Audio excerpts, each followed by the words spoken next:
ഞാൻ ചേച്ചിയോട് എനിക്ക് പകരം വേഷം കെട്ടിയിരിക്കാനാ പറഞ്ഞത്. ഞാൻ തിരിച്ചു വന്ന ആ വേഷം അഴിച്ചു തരേണ്ടത് ചേച്ചിയുടെ ബാധ്യതയാ. നടന്നത് എന്റെ വിവാഹമാണ്. എന്റെ കഴുത്തിൽ കിടക്കുന്നത് ഒരു പുരുഷൻ കെട്ടിയ താലിയാ.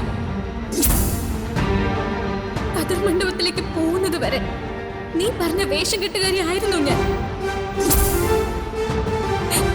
പക്ഷെ കഴുത്തിലൊരു താലി വീണതോടെ ഞാൻ അയാളുടെ ഭാര്യയാ. കൂടുതൽ സംസാരിക്കണ്ട. കിട്ടിയ ചാൻസിന് കണിമംഗലത്തെ മരുമകളാകാന്നാണോ കരുതിയിരിക്കുന്നത്?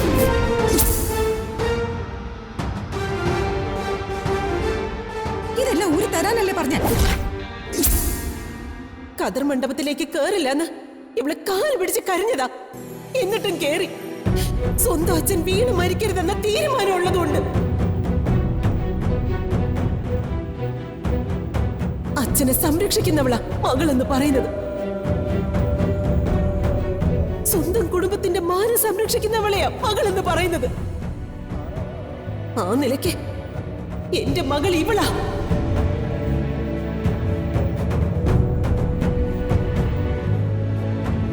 യശോദേ, വെറുതെ അനാവശ്യമായിട്ടുള്ള തീരുമാനങ്ങൾ എടുക്കണ്ട. പ്രിയങ്കയ്ക്ക് പകരം ഈ അനാഥപ്പെടിനെ കാണിച്ചു കൊടുത്ത അവര് സ്വീകരിക്കും തോന്നുന്നുണ്ടോ?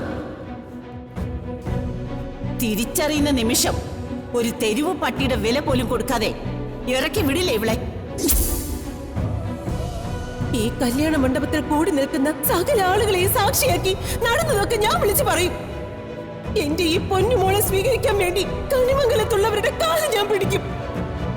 എന്നെ കൊന്നാലും അവളുടെ കഴുത്തിൽ നീ താലി അഴിച്ചു മാറ്റാൻ ഞാൻ സമ്മതിക്കില്ല. അതാരും പ്രതീക്ഷിക്കാൻ വേണ്ട. എന്താടി അനുജത്തി കെട്ടം വന്നവനെ പ്രേമിച്ചു തുടങ്ങിയോ നീ?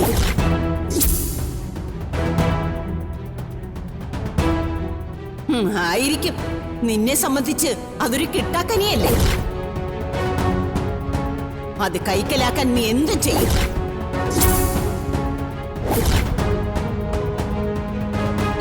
നീ നന്ദിയുള്ളവളാണെങ്കിൽ, നിന്നെ വളർത്തിയ ഈ കുടുംബത്തോട് നിനക്ക് സ്നേഹം ഉണ്ടെങ്കിൽ പ്രിയങ്ക മോള് പറയുന്നത് അനുസരിക്കല്ലേടി വേണ്ടത്?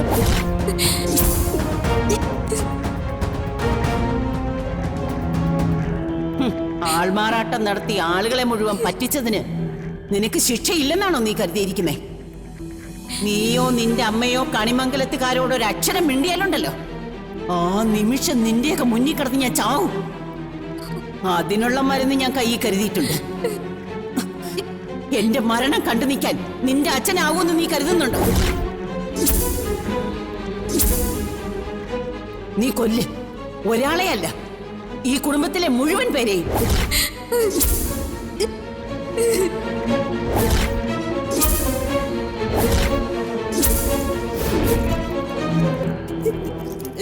അമ്മേ, വേണ്ടെന്ന് പറ അമ്മ.